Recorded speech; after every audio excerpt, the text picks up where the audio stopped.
नमस्कार मित्रों, मैं Neeraj Saxena, physics faculty. Last lecture में हम किरचॉफ्स लॉ पढ़ चुके हैं। प्रथम नियम को धारा व संधि का नियम भी कहते हैं।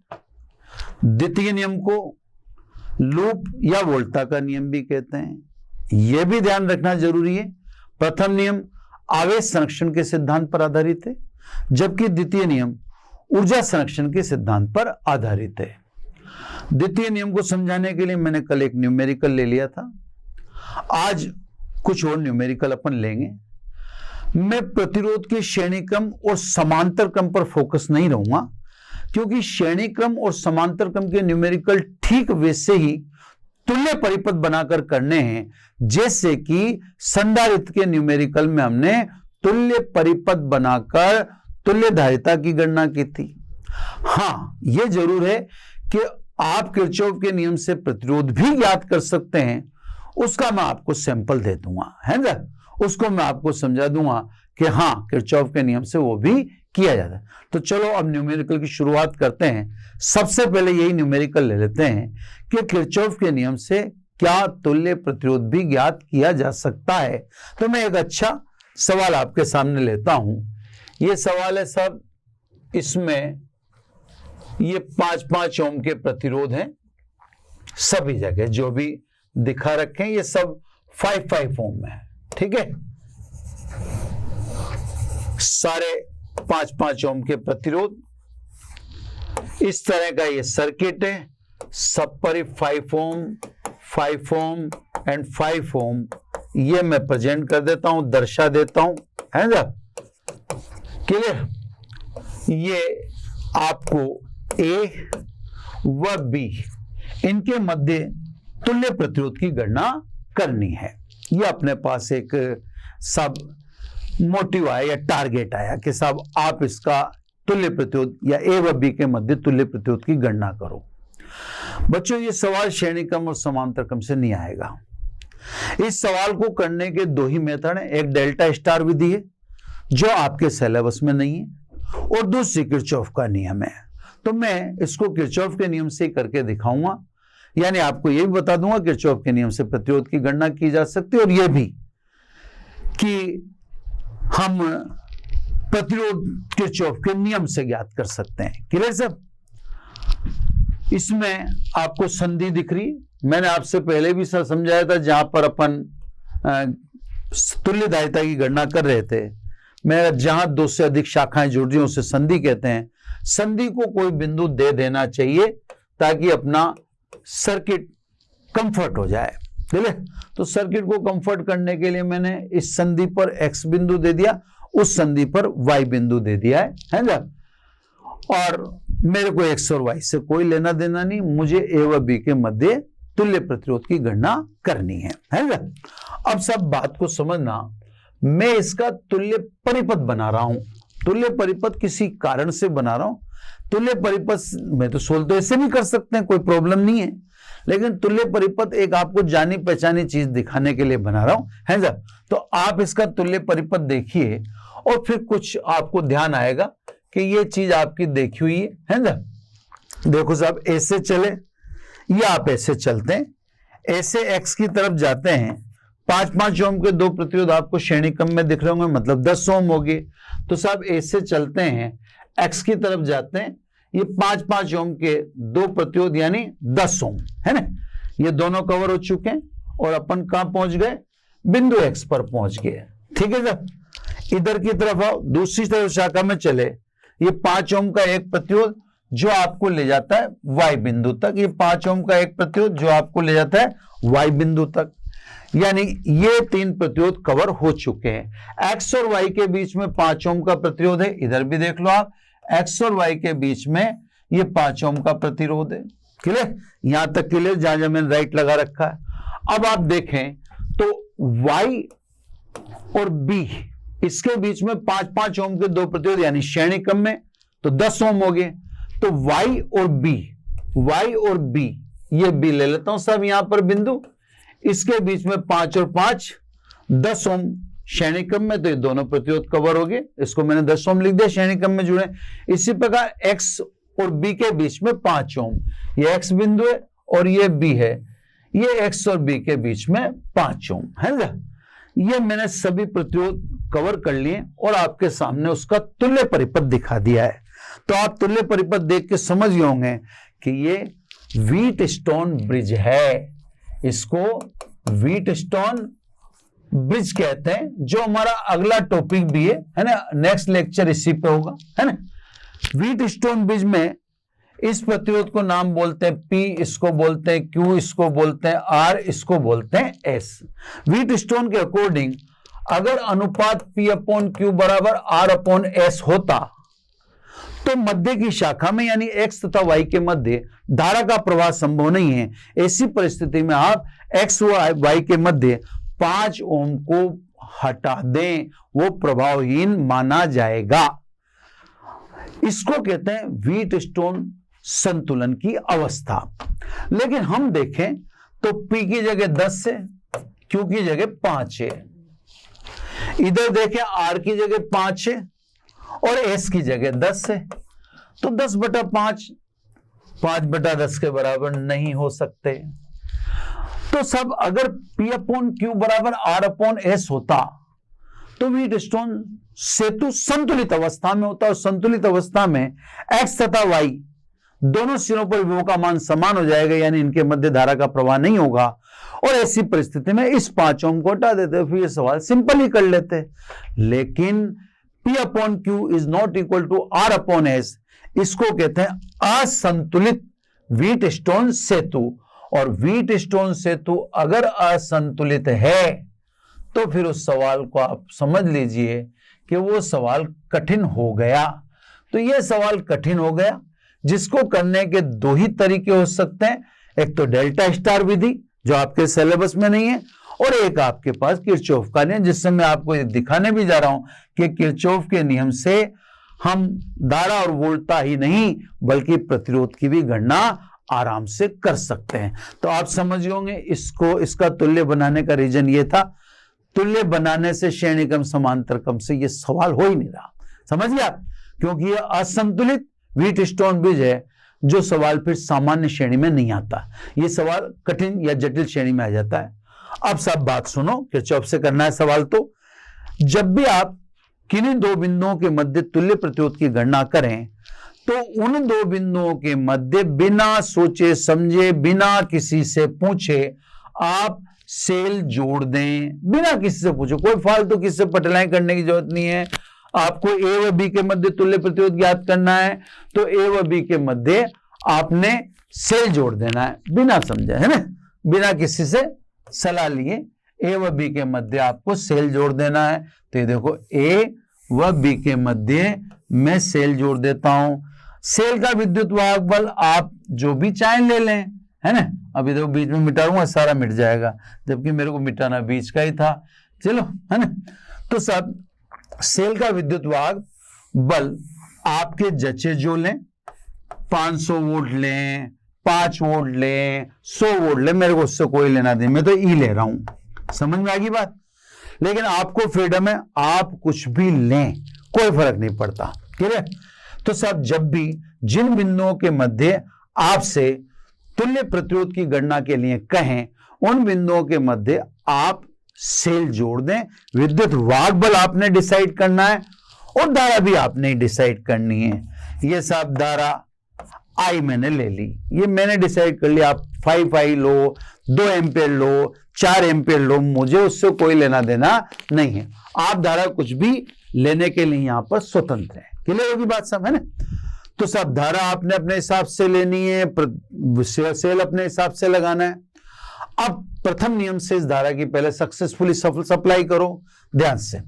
ये एक को आती है धारा, मैं थोड़ा पेन ब्राइट लेता हूं, ये कलर ब्राइट ले, यहां से मैंने मान लीजिए इस शाखा में मैंने धारा निकाल दी I1, है ना। व्हाइट लेता पेन तो ज्यादा ठीक रहेगा। ये I1 धारा निकाल दी, I में से I1 चली गई उधर, तो कितनी बची, इधर बची I माइनस I1। बिल्कुल क्लियर है। देखो ए पर आने जाने वाली धारा कितनी हुई I, और आने वाली धारा भी I, यही आपका प्रथम नियम कहता है। अब आगे चलो, फिर संधि आ गई x पर। मान लीजिए 5 ओम में मैंने धारा सप्लाई कर दी I2, अब x पर कितनी आती है I1 है ना, I1 में से I2 इधर चलेगी तो बची कितनी, I1 में से I2 गई तो इतनी बची। अब देखो जाने वाली धारा देखो x से I1 minus I2 plus I2, कितनी जाने वाली धारा I1, और आने वाली धारा भी कितनी I1। किरचॉफ का प्रथम नियम भी संतुष्ट है। अब आ जाओ y पर, इधर से आती I माइनस I1 और उधर से आती I2, जाने वाली धारा आने वाली धारा के बीजगणितीय योग के बराबर, इन दोनों का योग कर दो, ये सब क्लियर। इधर से I माइनस I1 आती है, उधर से I2 आती है, जितनी आएगी उतनी जाएगी। अब आ जाओ आप बिंदु B पर, इधर से I1 माइनस I2, इधर से माइनस I1 कट गया प्लस I2 कट गया, कितनी बची I। सेल के धनाक से कितनी निकलवाई I, और ऋणांक पर कितनी पहुंची I। इसका मतलब धारा का वितरण पूर्णतः सही है। मैं सवाल को आगे कर सकता हूं, उस सवाल को आगे ले जाने में कोई दिक्कत नहीं है।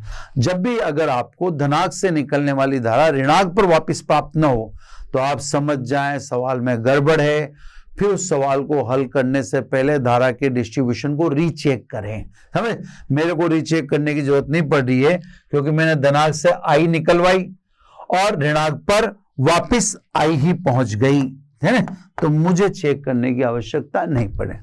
अब देखो कुल प्रतिरोध मैं जानता हूं कुल विद्युत वाहक बल बटा कुल धारा के बराबर होगा। अब मैं आपको कुछ ऐसा समझा रहा हूं, देखो सवाल कोई भी करे, आप करो मैं करूं, सवाल का आंसर तो आना ही है। अगर आप किरचॉफ के नियम को सही सही यूज कर रहे हो, सही सही लगा रहे हो तो आंसर तो सही आना, उसमें कोई दो राय नहीं है। लेकिन आप भी करोगे मैं भी करूंगा, फर्क इतना सा पड़ेगा। अगर मैं प्लान से चलता हूं तो ये सवाल आपकी तुलना में मैं छोटा कर दूंगा, और आप प्लान से कर चलते हैं तो आप भी वही करेंगे। तो सब मुझे भी याद है और आपको भी याद है कि ओम्स लॉ पूरे सर्किट पर भी लागू है और ओम्स लॉ किसी ब्रांच पर भी लागू है। तो अपन जानते हैं कुल प्रतिरोध ए व बी के मध्य कुल विद्युत वाहक बल बटा कुल धारा के अनुपात के बराबर होगा, यही ओम का नियम है। अब ये चीज मुझे कौन से लूप में मिलेगी, ये मिलेगा मुझे इस वाले लूप में। ध्यान से समझना, प्लान कैसे करते हैं वो समझा रहा हूं, है ना। अब इस वाले लूप में आऊंगा तो मुझे I1 की भी जरूरत पड़ेगी, I2 की भी जरूरत पड़ेगी। I का तो मुझे भाग देना है, तो मेरे I की जरूरत नहीं पड़ रही, लेकिन I1 और I2 की तो जरूरत पड़ रही है ना। तो सब मेरे को पहले I1 और I2 को I में कन्वर्ट कर लेना चाहिए, फिर जाके ये लूप लेना चाहिए, ये लूप आंसर देगा। तो कहने का मतलब ये है कि सवाल किरचॉफ के नियम से कोई भी करे आंसर आएगा, आंसर भी सही आएगा। बस फर्क इतना सा है कि उसी सवाल को आप फैला के 4 पेज में कर दें, आंसर तो आएगा। उसी सवाल को फैला सिकोड़ कर या प्लान की वजह से आप 1 पेज में खत्म कर दें, आंसर तो फिर भी आ रहा है। तो देखो अपन ने पहले ही प्लान कर लिया कि R बराबर E अपॉन I होता है। E अपने को इसी लूप में मिलेगा, I भी इसी लूप में मिलेगा, लेकिन I के साथ I1 और I2 और मिल जाएंगे। तो I1 भी I में कन्वर्ट होना चाहिए और I2 भी I में कन्वर्ट होना चाहिए। तो अपन I1 को I में और I2 को I में कन्वर्ट करने के लिए पहले इस लूप को न लें, पहले इस लूप को उठाओ। बस यही प्लान थी, प्लान से आप काम करेंगे, रिजल्ट बहुत क्विक आएंगे, बहुत अच्छे आएंगे और बहुत जल्दी आ जाएंगे। ये लूप 1, ये सब डायरेक्शन मैंने पथ की ले ली जो अपन लेने के लिए फ्री है। अब आ जाओ सब, पहले इसमें देखो 10 ओम में लूप 1 है ना, यहां लिख दो। मैं थोड़ा सा समेट के इसको चलना चाहूंगा ताकि कोशिश करूंगा कि मेन इक्वेशन इसी पेज पर आ जाए, है ना। तो मैं यहीं से सिकोड़ रहा हूं इसको लूप 1 से। लूप 1 में देखो, आप लूप 1 में देखो धारा एवं प्रतिरोध मैं यहां दिखा देता हूं। सब मैं जगह करने के लिए कुछ चीजें लिखता भी रहूंगा और मिटाता भी रहूंगा। तो मैंने कल आपको किरचॉफ के द्वितीय नियम में क्लियर किया था कि प्रतिरोध में धारा है ना, तो आप समझते भी जाइए, और आपका पथ दोनों सेम डायरेक्शन में है तो I और R धनात्मक होंगे, है ना। सेल में मैंने आपको समझाया था कि अगर आपका पथ ऋणाग्र से धनाग्र की ओर जा रहा है तो विद्युत वाहक बल पॉजिटिव होगा, और इसका उल्टा है तो नेगेटिव होगा। तो मैं भी आपको दिखाता हूं। चलो खटाखट आ जाओ, खटाखट तरफ। ये देखो दोनों एक ही डायरेक्शन में, ये भी और ये भी दोनों सेम डायरेक्शन में, तो I इंटू आर यानी 10I1, ठीक है ना, 10I1 क्लियर। अब आ जाओ इसमें 5 ओम में, देखो दोनों सेम डायरेक्शन में है, मैं सामने से इसलिए हटाऊं, ये दोनों सेम डायरेक्शन में। जब आपका पथ और धारा की दिशा दोनों सेम डायरेक्शन में तो I इंटू आर पॉजिटिव, तो 5I2 प्लस 5I2 क्लियर। अब आ जाओ इस वाले में, ये देखो दोनों अपोजिट हैं, सेम डायरेक्शन में तो धनात्मक और दोनों अपोजिट है तो नेगेटिव, ये देखो नेगेटिव क्लियर। कितना 5 इंटू I माइनस I1 है ना, 5 इंटू I माइनस I1। ये तो हो गया धारा एवं प्रतिरोधों के गुणनफल का बीजगणितीय योग बराबर विद्युत वाहक बलों के बीजगणितीय योग के। इस लूप एक में कोई सेल दिख रहा है क्या? नहीं दिख रहा। सेल नहीं है तो विद्युत वाहक बलों का बीजगणितीय योग क्या हुआ? 0। खटाकर सेट करो इसे, 10I1 ठीक है, और यहां से माइनस 5I1, ये माइनस माइनस प्लस हो जाएगा, ये माइनस ये माइनस, 10I1 और 5I1 कितना हो गया? 15I1। ये मैंने लिख दिया 15I1। क्लियर हो रही बात?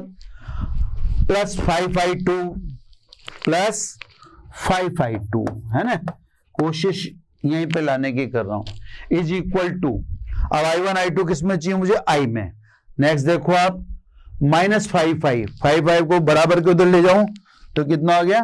Plus 5I divided by 5। Equation को डिवाइडेड बाई 5 करो, डिवाइडेड बाई 5 करते ही इक्वेशन क्या बनी? 3I1 plus I2 is equal to I। ये सब इक्वेशन 1।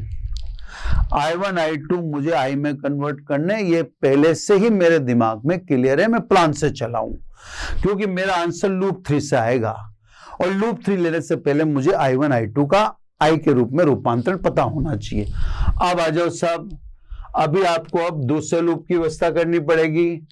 अभी एक और इक्वेशन आपको चाहिए, ये सेकेंड लूप, ये उठा लो। लूपों का कमाल है सब। ये सेकेंड लूप, दिशा कुछ भी ले लो, वो आपको पता है कि सेम डायरेक्शन में है तो पॉजिटिव और अपोजिट डायरेक्शन में है तो नेगेटिव, वो सब क्लियर हो रहा है। खड़ा कर देखो सब, तुरंत में देखो, ये दोनों सेम डायरेक्शन में है, सेम डायरेक्शन में तो लूप 2 है ना। थोड़ा सा और बीच के चलूंगा मैं, लूप 2 से देखो दोनों सेम डायरेक्शन में, तो धारा एवं प्रतिरोध I1 माइनस I2 गुणनफल पॉजिटिव आ गया। ये दोनों अपोजिट है, ये भी अपोजिट है सब, तो ये क्या हो गया? ये अपोजिट है तो पहले इसको ले लूं, माइनस 5I2 धारा एवं प्रतिरोध, ठीक है, दिख रहा है सब। ये भी अपोजिट है, यहां भी माइनस लगेगा, minus 10I minus I1 plus I2। तो सब सेम डायरेक्शन में जब होते हैं तो पॉजिटिव लगाना, अपोजिट में होते हैं तो नेगेटिव लगाना। बराबर विद्युत वाहक बलों का बीजगणितीय योग। विद्युत वाहक बल इस लूप 2 में कोई सेल है क्या? नहीं है। विद्युत वाहक बल का बीजगणितीय योग 0। जमाओ सब, 5I1 और ये plus 10I1, minus minus plus हो जाएगा तो कितना हो गया? 15I1। क्लियर? I2 में देखो, माइनस 5I2 माइनस 5I2 मतलब माइनस 10 और माइनस 10, तो माइनस का 20I2, ये 20I2 आ गया। I ये माइनस का 10I उधर शिफ्ट होगा तो प्लस 10I, 5 से डिवीजन कर दो तो ये हो गया 3I1 minus 4I2 is equal to 2I। Equation number 2। अब सब मेरा सीधा सीधा काम रहा कि मैं इक्वेशन 1 और 2 को सोल्व कर लूं और I1 को भी I में और I2 को भी I में चेंज कर दूं, क्योंकि मेरा आंसर तो इधर दिखा दिया मैंने। तो साहब मैं क्या करूं, 1 में से 2 हटा दूं, तो साहब इक्वेशन 1 माइनस 2, 1 माइनस 2 तो 3I1 में से 3I1 गया तो I1 तो खत्म, I2 में से 4I2 गया तो ये हो गया 5I2। Clear? I minus 2I, I minus 2I तो कितना हो गया, माइनस I। ठीक है, इसलिए I2 की वैल्यू कितनी आएगी, -I/5। ये लो साहब, एक काम हो गया मेरा पुख्ता, ये मैं I2 के वैल्यू निकाल लूंगा, ये निकाल ली इसकी, है ना। क्लियर? इसकी जरूरत पड़ेगी ना मेरे को, तो वो मैंने तैयारी कर ली। ये इस गोले को हटाता हूं वापस, नहीं तो फिर कंफ्यूज कर देगा आपको। अब आ जाओ, दूसरा क्या करना है, अब I2 की वैल्यू किसी में भी रख दो, इसमें रख दो और I1 ले लो। 1 से, ये लो, 1 से 3I1 माइनस आ जाएगा इसकी वजह से, I2 बराबर -I/5। ये देखो I2 की वैल्यू रख दी, इज इक्वल टू I। तो ये कितना हो गया साहब, 3I1 I प्लस I/5, यानी 6I/5। 6 इससे काट ही देंगे तो कितना हुआ, 2/5I। ये सोल्व कर कुरा के देख सकते हो आप, कोई दिक्कत वाली बात। I1 का मान भी आ गया, I2 का भी। अब बस आप क्या है, तीसरा लूप लो और तीसरा लूप लेते ही तुरंत आपके पास आंसर आ जाएगा। डायरेक्शन आप कुछ भी लो जी, उससे कोई फर्क पड़ने वाला नहीं। आप कुछ भी डिसाइड करो, कल आपको पूरी तरह से बताया, अपना आंसर ये होगा, ध्यान रखना है ना। तो जिन दो बिंदुओं के मध्य तुल्य प्रतिरोध की गणना करनी हो, आप उनके बीच में सेल लगा दें, सेल अपनी इच्छा से लगा दें, अपनी इच्छा से धारा निकलवा दें। आपका रिजल्ट ये होना चाहिए, आप E/I लाना चाहते हो। अब मैं इक्वेशन 3 से E/I लाकर आपको दिखा दूंगा, टोटल प्रतिरोध आ जाएगा। तो सब तीसरा लूप ले रहा हूं मैंने, तो देखो सब, लूप 3 से, है ना।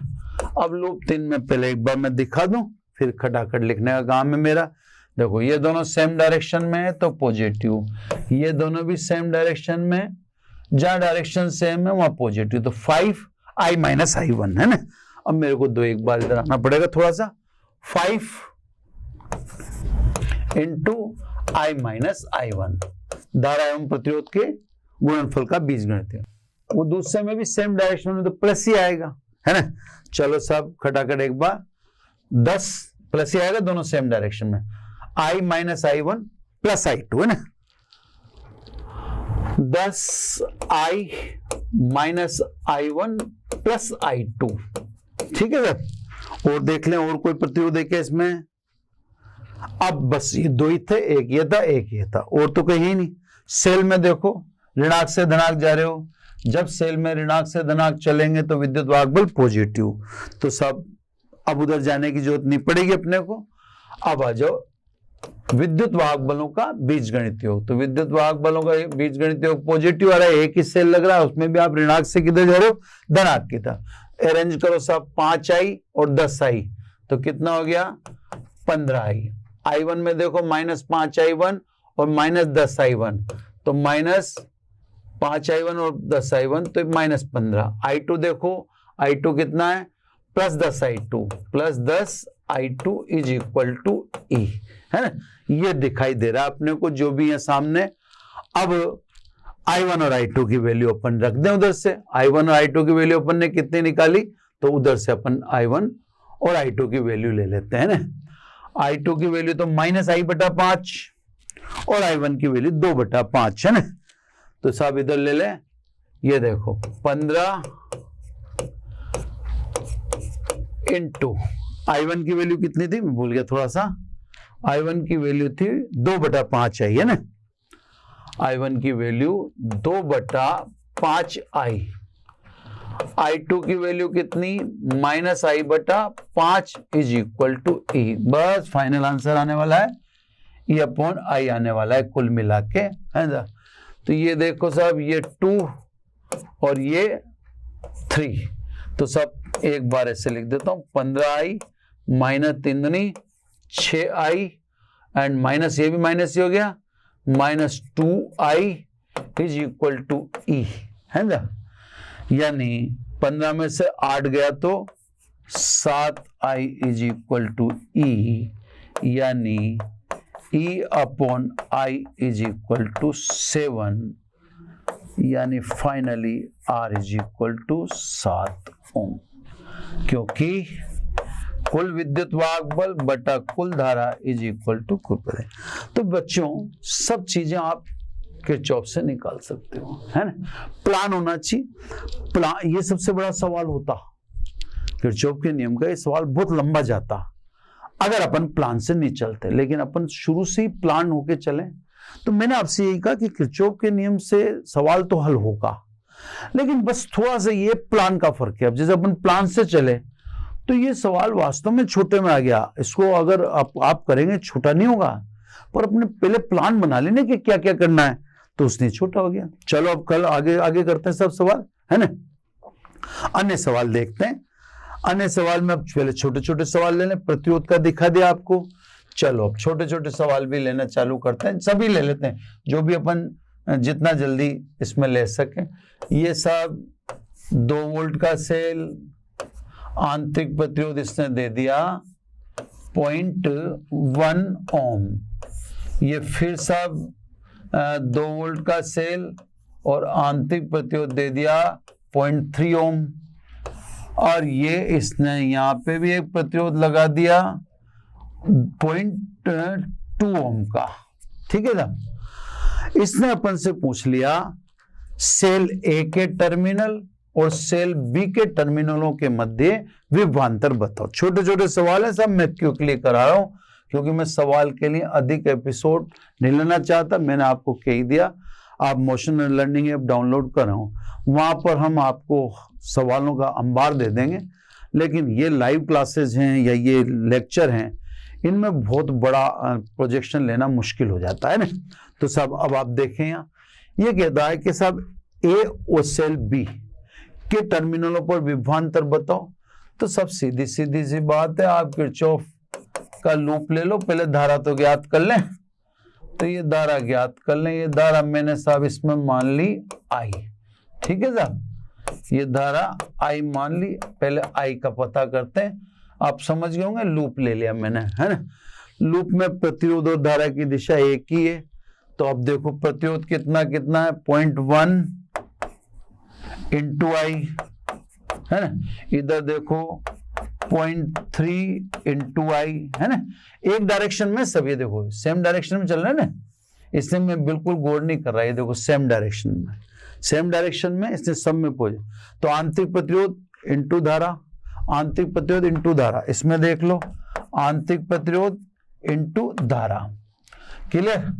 अब कुल विद्युत वाहक बल, तो कुल विद्युत वाहक बल देखो, इधर आप किधर की तरफ जा रहे हो, देखो ध्यान से, ये देखो आपका पद देख रहे हो आप, ये आप वाला पद ऋणांक से धनात्मक, तो ये भी पॉजिटिव और वो भी पॉजिटिव, मतलब 2 + 2, तो ये टोटल हो गए साहब 0.6i इज इक्वल टू 2 + 2 यानी 4।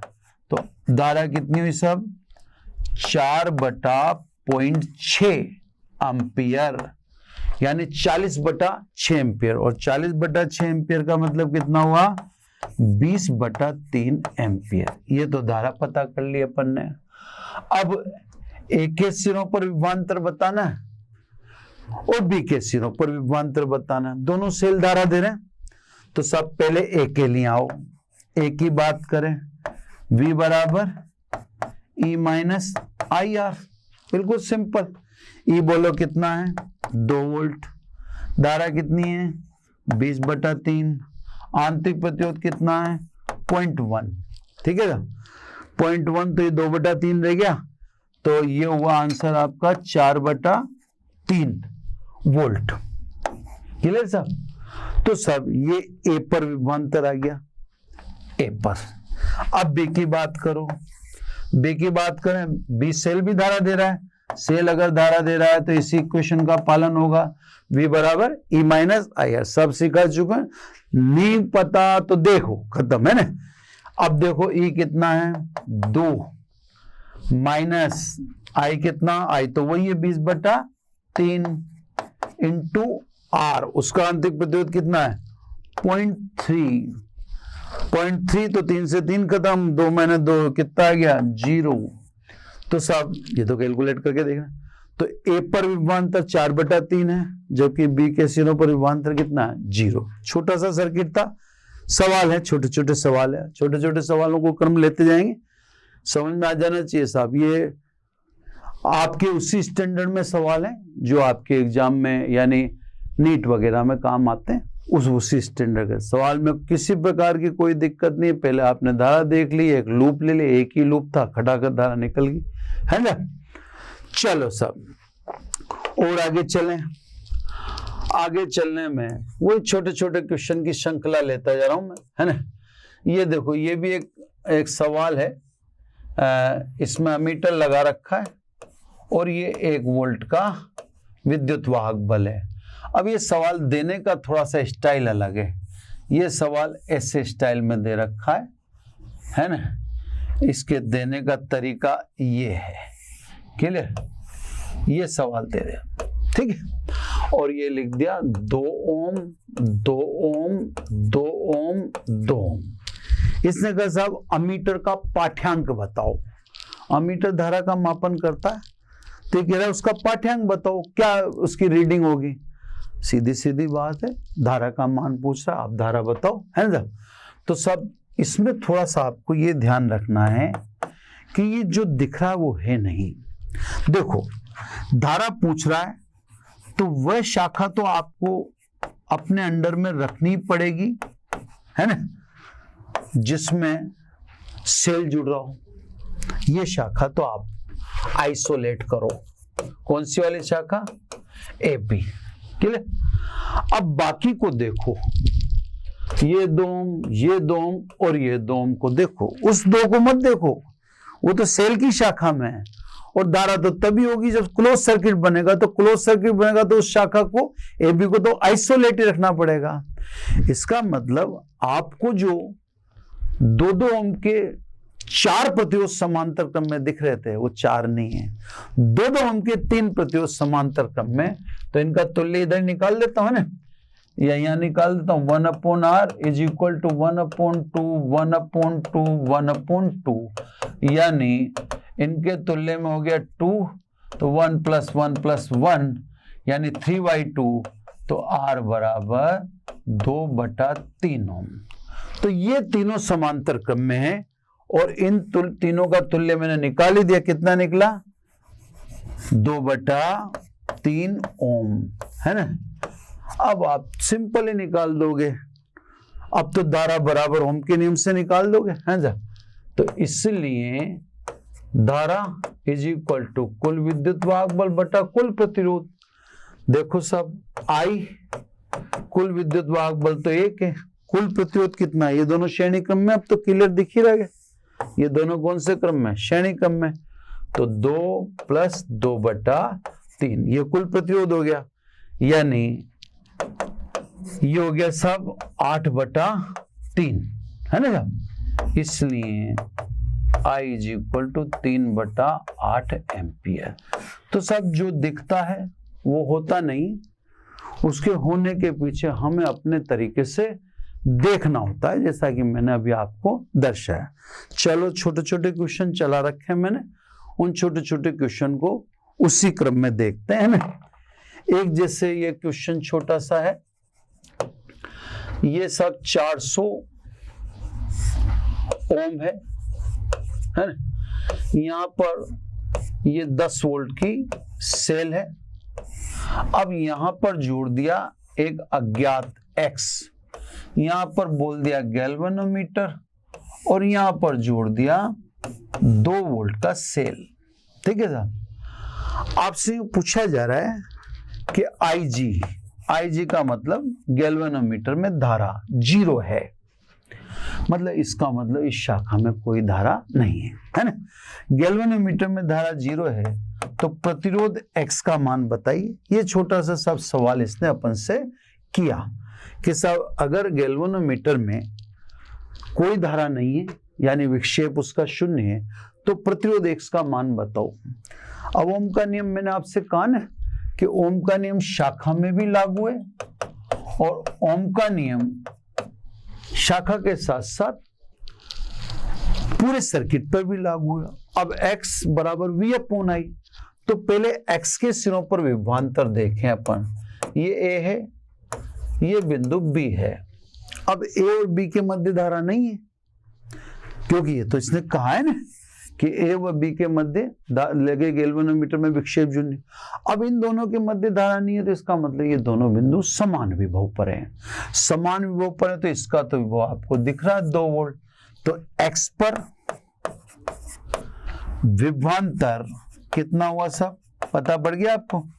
Vx is equal to 2 volt. ये तो आपको क्लियर पता पड़ गया, क्योंकि गैल्वेनोमीटर में धारा नहीं है तो बिंदु समान विभव पर है। इधर B पर विभव तो आपको 2 वोल्ट दिख रहा है, तो फिर इसका मतलब A पर विभव भी 2 वोल्ट होना चाहिए। अब साहब धारा और ज्ञात करनी है आपको। V तो आपको पता पड़ ही गया, अब आपको धारा और पता करनी है। इसको तो साहब आप इक्वेशन 1 करके क्लोज कर लो। अब देखो इस पर वोल्टेज कितना है 2 वोल्ट। 10 वोल्ट में से इस पर अभी ऐसे समझो, यहां से धारा गई तो ये धारा इधर ही आ जाएगी, क्योंकि उधर तो जा ही नहीं रही ना। उधर तो इसने कह दिया गैल्वेनोमीटर में कोई विक्षेप है ही नहीं, तो उधर धारा भेजनी नहीं है।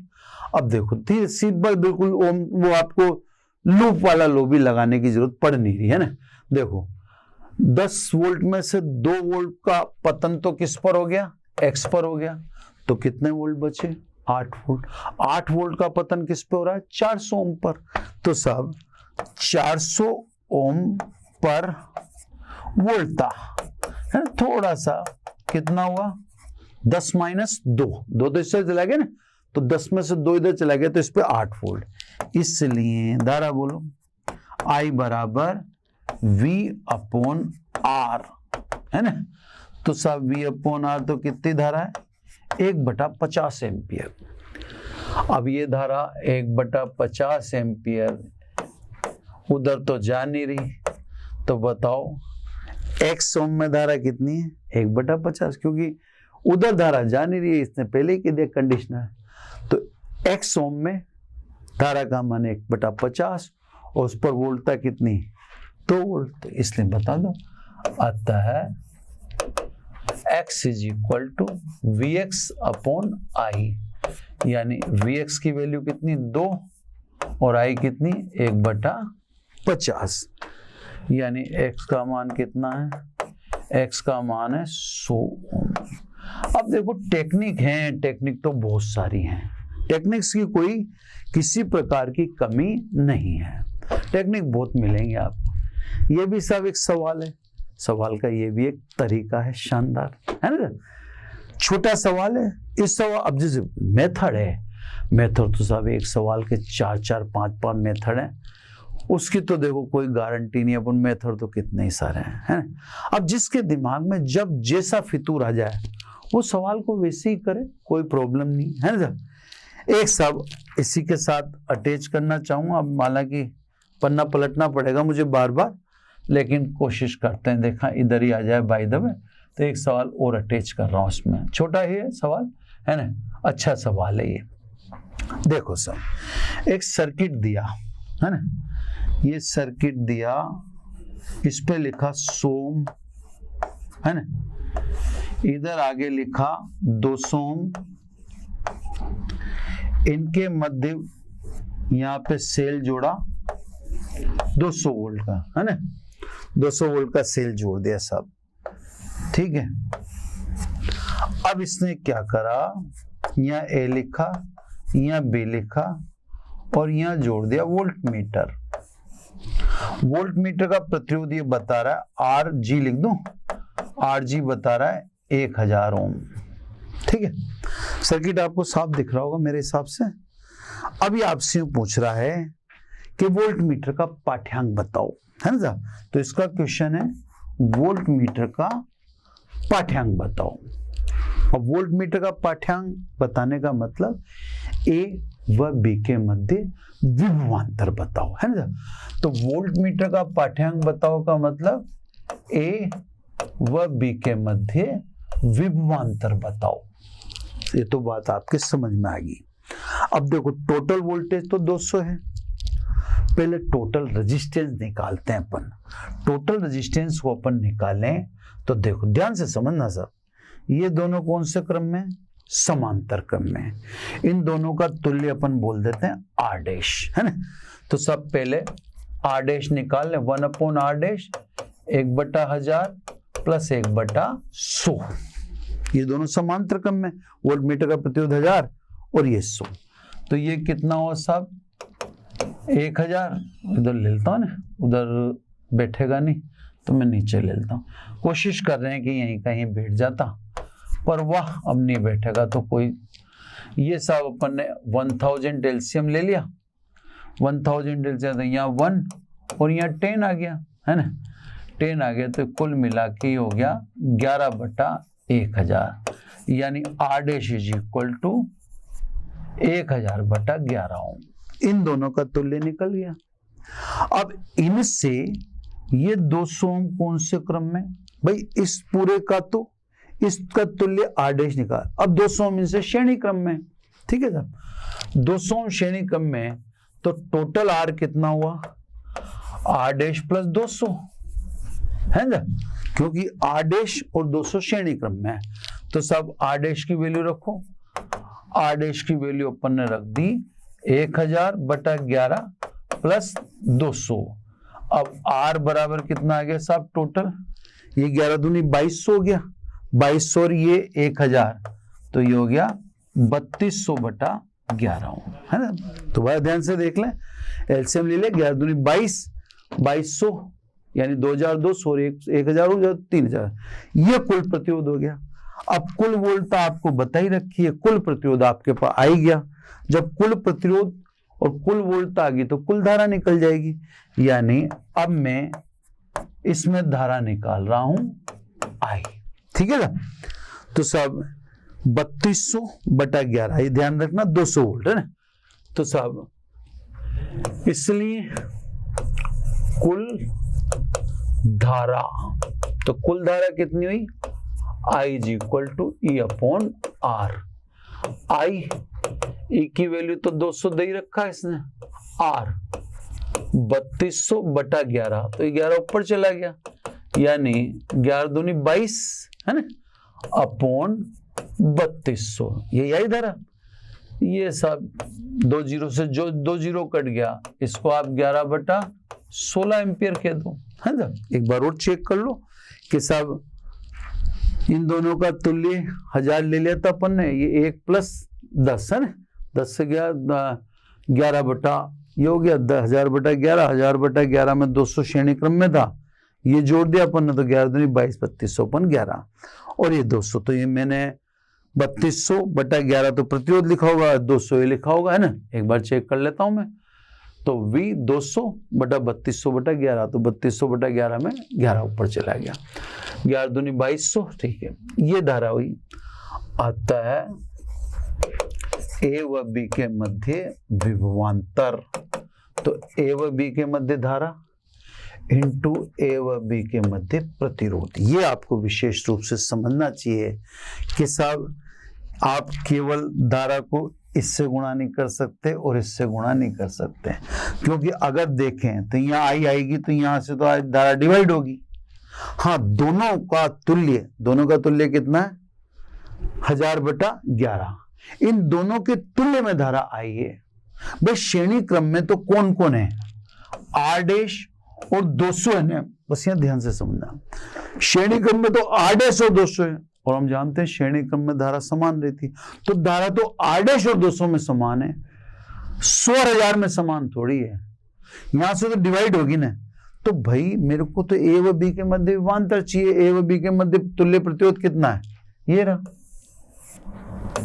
ये दिखा रखा 1000/11। तो मैं केवल ए और बी के बीच में फोकस हूं, क्योंकि श्रेणी क्रम में कौन कौन है, R' और 200, तो धारा श्रेणी क्रम में समान है और मैं उस धारा का इस्तेमाल कर रहा हूं, इस वाली धारा का। तो इस वाली धारा का इस्तेमाल करूंगा तो न तो 100 ले सकता न 1000, इनका तुल्य लेना पड़ेगा कितना, 1000/11। तो साहब ये धारा तो आपने लिखनी है कितनी, 11/16, और ये आपका आया 1000/11। ये 11 से 11 कट गया।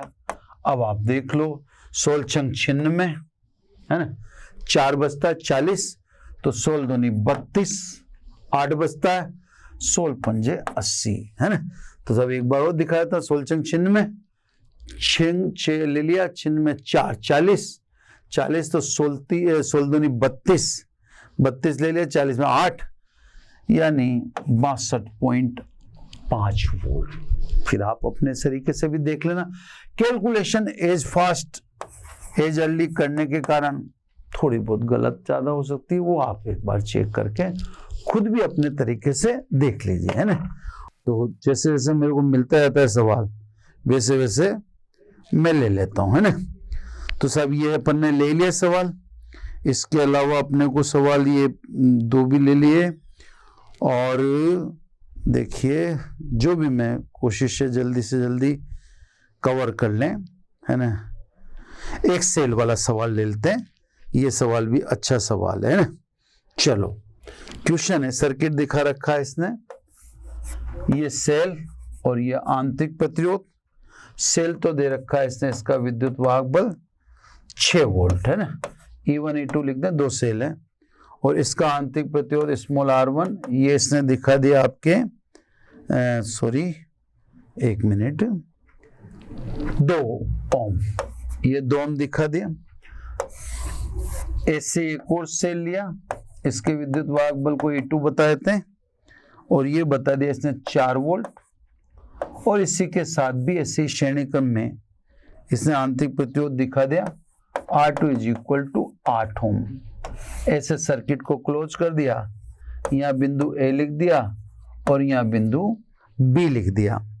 अब इसका क्वेश्चन है आपसे कि A व B के मध्य विभवांतर बताओ, है ना। तो तीर तो नहीं बनाना चाहिए क्योंकि लूप लूंगा मैं। A व B के मध्य विभव का अंतर बताओ, ठीक है साहब। चलो सब, A व B के मध्य विभवांतर आप जिससे चाहे निकालें, जिससे चाहे निकालने का मतलब आप चाहें A व B के मध्य विभवांतर तो सेल E1 से निकालें, और आप चाहें तो E2 से निकालें। धारा की दिशा पहले दिखा देता हूं, धन से धन जुड़ रहा है, ऋण से ऋण जुड़ रहा है, चार्जिंग डिस्चार्जिंग का केस यानी आवेशन निरावेशन का। ऐसे केस में जिसका विद्युत वाहक बल अधिक होता है वो धारा देगा, और जिसका विद्युत वाहक बल कम होता है वो धारा लेगा। तो क्योंकि हमें साफ दिख रहा है E1 > E2, तो हमने E1 से धारा निकलवा ली। इस धारा को अपन I लिख दें, है ना। एक ही लूप है, धारा 2 हो ही नहीं सकती, एक ही लूप में तो सभी श्रेणी क्रम में होंगे ना, तो धारा 2 हो नहीं सकती। अब आप चाहें तो किरचॉफ के नियम से धारा निकाल लें, और आप चाहें तो डायरेक्ट निकाल लें, है ना। किरचॉफ के नियम से निकालनी आपको आएगी होगी, मैं आपको डायरेक्ट भी निकालना सिखा देता हूं ना। देखो साहब, टोटल करंट = परिणामी विद्युत वाहक बल, है ना। किरचॉफ से तो निकाल लेंगे ना आप, और कुल प्रतिरोध।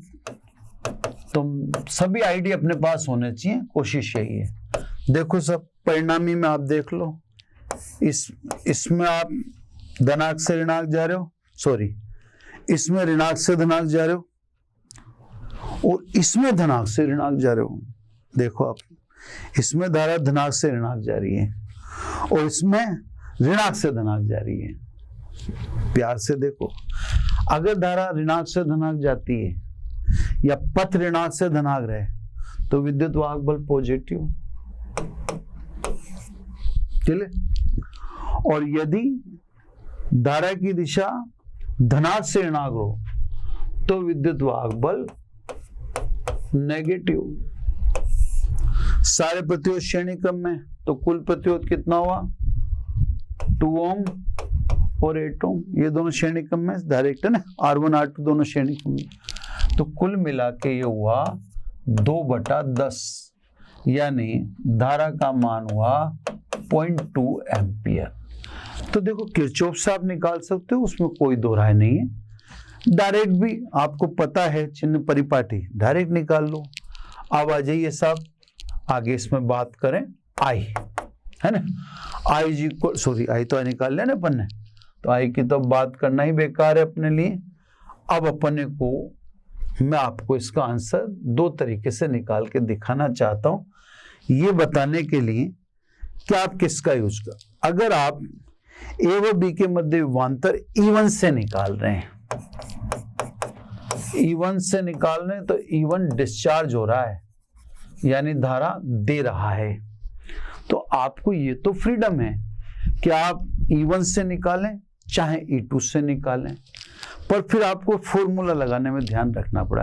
अब E1 धारा दे रहा है, जो धारा देता है उसके लिए E बड़ा होता है ना, ये आंतरिक प्रतिरोध इसका R1 है। अब देखो ए व बी के मध्य विभवांतर E कितना 6 माइनस आई का मान 0.2 और R का मान 2, यानी 6 में से 0.4 गया, 6 में से 0.4 ही जा रहा है ना, ये 6, आई की वैल्यू कितनी हो रही है 0.2 हो रही है ना, तो इसमें से 4 गया 0.4 गया, तो कितना है आंसर 5.6 वोल्ट, ये आ गया।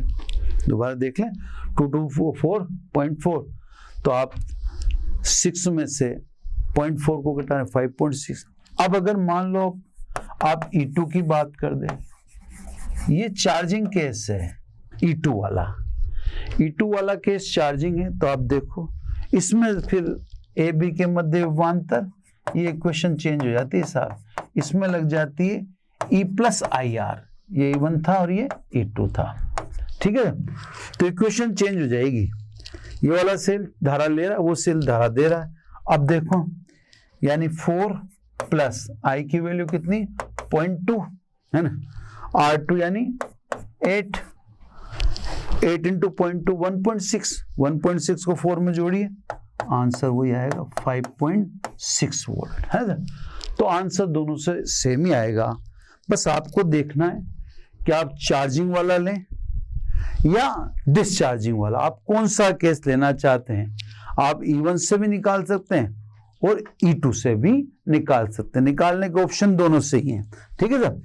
तो कहने का मतलब इस तरह के सवाल हैं, सेल वाला सवाल भी अपन ने ले लिया है ना, इसके अलावा और मैं सवाल आपको कोई है तो एक सवाल जैसे प्रतिरोध का और है, छोटा सा सवाल है, हालांकि लगता लंबा सवाल है, वो है छोटा सा है ना, तो अपन एक सवाल और लेते हैं और एक सवाल और लेकर फिर इसको अपन विराम दे देते हैं। कोई छोटा सवाल अगर मिलता है तो उसको अपन कोशिश करते हैं उसको लेने की, है ना। एक सवाल ऐसे वाला देखिए आप, प्रतिरोध का ही है, आया हुआ है एग्जाम में, तो वो आपको मैं दिखाता हूँ। एक छोटा सा सवाल है ना, अपना टाइम भी ज़्यादा नहीं लगेगा और सवाल भी आ जाएगा। ये एक्चुअली एग्जाम में पूछा हुआ सवाल है। ये सब न्यू है क्वेश्चन, इस तरह की सिचुएशन दे रखी है आपको, ये 6 ओम, ये 12 ओम है ना, क्लियर। और इसी प्रकार ऐसे नीचे दे रखा है, ये 12 ओम और ये 6 ओम है ना, ये यहां पर A और यहां पर B, ठीक है। यहां पर एक की दे रखी है ना। एक छोटा सा सवाल और है, वो दोनों में साथ ही करा दूंगा, ज्यादा उसमें टाइम नहीं लगा। क्वेश्चन इसमें इस तरह से दे रखा है ना, बस छोटी छोटी बातें समझनी है, कोई इतने लंबे चौड़ी बात नहीं है ना। मैं 5 मिनट से ज्यादा लेने के खुद भी मूड में नहीं हूं। बस ये सब 10-10 ओम के है ना, ये 10 ओम, ये 10 ओम, ये 10 ओम है ना, 10 ओम के सारे प्रतिरोध हैं, है ना। ये लिख देता हूं बिंदु ए, बी, सी और डी, है ना। कोशिश करेंगे कि इसी पेज में खत्म हो जाए। ये पूछा हुआ सवाल है, ये आपके आरबीएससी में आया था कि ओपन तो रेजिस्टेंस बताओ ए व बी के बीच, और के क्लोज तो रेजिस्टेंस बताओ, तो है ना। तुरंत कर देते हैं। पहला इसने कहा के ओपन, अगर के ओपन है तो फिर इसका मतलब बीच में कोई कनेक्शन ही नहीं है, तो फिर तो ये 6 और 12 डायरेक्ट कितना हो गया 18 ओम, ये आ गया बी। तो एक मिनट, राइटिंग जल्दबाजी में बिगड़ती है तो सारा मैनेज बिगड़ जाता है ना। चलो कोशिश करते हैं कि धीरे ही लें। के ओपन तो बीच में कोई कनेक्शन नहीं है। बीच में जब कोई कनेक्शन नहीं है तो ऊपर वाली शाखा में कुल प्रतिरोध कितना हुआ 6 और 12 18 ओम, यह आपका बी आ गया। और नीचे वाली शाखा में भी कितना हुआ 18 ओम, है ना। तो फिर 18 ओम समांतर क्रम में, और 18 ओम समांतर क्रम में, तो ए व बी के मध्य प्रतिरोध 1/18 प्लस 1/18 यानी 2/18। 2/18 का मतलब 1/9, तो R A B is equal to 1/9 यानी ए बी बराबर 9 ओम। ये पहला आंसर आया साहब 2 मिनट में, है ना। कि साहब के ओपन है, तो के ओपन है तो मैंने के को हटा ही दिया और शाखों को ही खत्म कर दिया। फिर ऊपर 6 12 18 और नीचे भी 6 12 18, और ये 18 एलसीएम आ गया 2/18। अब के क्लोज, है ना, क्योंकि आपसे दोनों मोड में पूछा है इसने, तो दूसरा पूछा है अगर के क्लोज है, के क्लोज है तो फिर सर्किट चेंज हो गया। फिर ये बन गया सर्किट ऐसे, फिर यही हो गया ऊपर 6 ओम और ये इधर आपका हो गया 12 ओम, है ना। बीच में ये सर्किट क्लोज हो चुका है, ये बीच में क्लोज हो चुका है क्योंकि कुंजी के क्लोज है। और इसी प्रकार ये फिर 12 ओम और इधर ये हो गया आपका 6 ओम, क्लियर। अब ये बिंदु बी, तो आप ध्यान से देखें, अब ये मैंने बीच में से जोड़ दिया ना, बीच में से ये जुड़ गई, यहाँ मान लो यहाँ जुड़ा हो, मान लो ये एक तार हटाता हूँ पर ये इरेज करते हैं तो साला दूसरा भी तार इरेज हो जाता है। चलो है ना, कर देते हैं। तो ये देखो, ये देखें, तो कुंजी के क्लोज होगी साहब, है ना। और कुंजी के क्लोज होती है ये 6 ओम 12 ओम 6 ओम 12 ओम और ये 12 ओम 6 ओम, दोनों एक ही है ना। तो सब मैं इधर स्पेस ले लूं, इसका समांतर बराबर ही होंगे आर डैश। तो देखो 1/r डैश 1/6 प्लस 1/12, है ना, यानी 12, तो ये 2 + 1 यानी 3/12 और 3/12 का मतलब 1/4। तो 1/r डैश बराबर 1/4 यानी r डैश बराबर 4 ओम। तो इसका ओम भी 4 ओम रहा और इसका भी 4 ओम रहा, 4 ओम श्रेणी क्रम में है। तो अब ए व बी के मध्य प्रतिरोध कितना हो गया 8 ओम, ठीक है सर। ये 4 ओम और ये 4 ओम, ये दोनों श्रेणी क्रम में है, तो ये 8 ओम। और बीच में कुंजी के क्लोज कर देते हैं तो ये रह जाता है आपके। अब इस सवाल में देखें, मैं बस इसमें हिंट ही देता हूं, ज्यादा कुछ नहीं। इस सवाल को आ जाए, इस सवाल में पूछता है ए व बी के मध्य प्रतिरोध बताओ, या मैं ऐसे आर ए बी लिख दूं, है ना, आर ए बी लिख देता हूं। तो ये देखें आप, आर ए बी बताओ। अब मेरे को केवल आपको हिंट देना है, जब ये ए बी पूछे तो देखो धारा इसमें नहीं जाएगी, धारा उसी को जाती है जो उसको बी तक पहुंचा है। यानी ए बी का जब प्रतिरोध पूछेगा तो ये सर्किट इतना सा रह जाएगा। देखो बस सर्किट बना के दिखाया तो निकाल तो आप ही लोगे, ए और बी 10 10 10 10 10 और ये 10, ठीक है। और ये 10 और ये 10 और ये 10, है ना सर। तो जब ए व बी के मध्य प्रतिरोध पूछेगा ये, तो फिर ये शाखा नहीं बनेगी, क्योंकि फिर इस शाखा में धारा प्रवेश नहीं करेगी। और इस शाखा में भी धारा प्रवेश नहीं करेगी। इसका मतलब धारा उसी शाखा को गमन करती है जो उसको धनाक से ऋणाक की ओर ले जाए। तो जब आपसे ए व बी के मध्य प्रतिरोध पूछा तो इसका मतलब ए पर पॉजिटिव जोड़ रखा है और बी पे नेगेटिव जोड़ रखा है, तो ये करंट यहां से डिवाइड होगी। इसको ये पाथ भी बी तक ले जा सकता है और ये भी, इससे बी पे नहीं जा सकती, इससे बी पे नहीं जा सकती। तो इस समय जब ए व बी के मध्य प्रतिरोध पूछेगा तो ये दोनों प्रतिरोध बेकार हो गए। अब इसी सवाल में ये पूछेगा ए व सी के मध्य प्रतिरोध बताओ। अब ए व सी के मध्य प्रतिरोध बताओ तो पुनः फिर आपको ध्यान रखना है कि आपको वही पाथ लेना पड़ेगा जो धारा को ए से सी ले जाए। अब देखो कौन सा बेकार हो जाता है, ये ए से चले आप, है ना, सर्किट ही बनाना है मुझे, ये और ये जाएंगे सी को 10 10 10 और ये 10। हाँ ये भी सी को जा रहा है 10 10, क्लियर। अब इस केस में ये तो सी सॉरी ए और डी है ना, ए और सी नहीं, ए व डी, तो मैं ए व सी की जगह ए व डी लिख दूं ना, ए व डी की बात कर रहे थे अपन, आर ए डी, ठीक है, यहाँ पे भी डी लिख दिया मैंने, ये क्लियर। तो सब ए व डी के मध्य प्रतिरोध पूछे, इस शाखा में अभी भी धारा नहीं जाएगी क्योंकि ये शाखा धारा को डी तक ले जा ही नहीं सकती, लेकिन अब इसमें भी नहीं जाएगी। तो सेकंड में ये दोनों हट गए, धारा ए से डी तक जाने के मार्ग में जो जो आएंगे वही प्रतिरोध काउंट होंगे। तो कहने का मतलब ऐसा सर्किट देख के आपसे पूछ लें तो आप धनाक एक पे जोड़ लेना, ऋणाक दूसरे पे।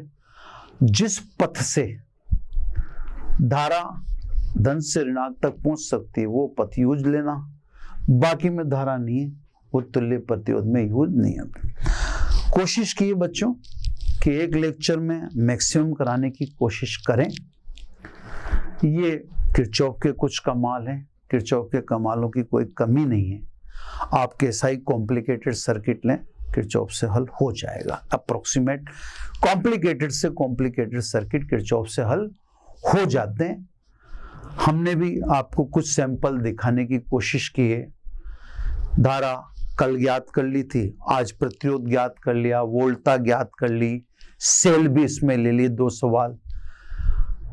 वीडियो लेक्चर की एक सीमा होती है, समय सीमा भी होती है, इससे वीडियो लेक्चर लिमिटेशंस में होते हैं। इसको यहीं खत्म करना पड़ेगा। नेक्स्ट टॉपिक या नेक्स्ट लेक्चर में वापस नेक्स्ट टॉपिक लेंगे। आपको ऐसे ही सवाल सीखने हैं, जानने हैं, इनके खूब सारे क्वेश्चन चाहिए, सॉल्यूशन चाहिए, मोशन लर्निंग ऐप आप डाउनलोड कीजिए, पूर्णतः फ्री है। आपको उस प्लेटफॉर्म पर ये सब अवेलेबल मिलेगा। Thank you very much. आशा करता हूं हमारे टॉप एजुकेटर का यह लेक्चर आपको पसंद आया होगा। अगर पसंद आया है तो वीडियो को लाइक करिए, चैनल को सब्सक्राइब करिए और शेयर भी करिए, क्योंकि ज्ञान बांटने से बढ़ता है और सही बताऊं तो पुण्य भी मिलता है। मुझे सुनने के लिए बहुत बहुत धन्यवाद। Thank you.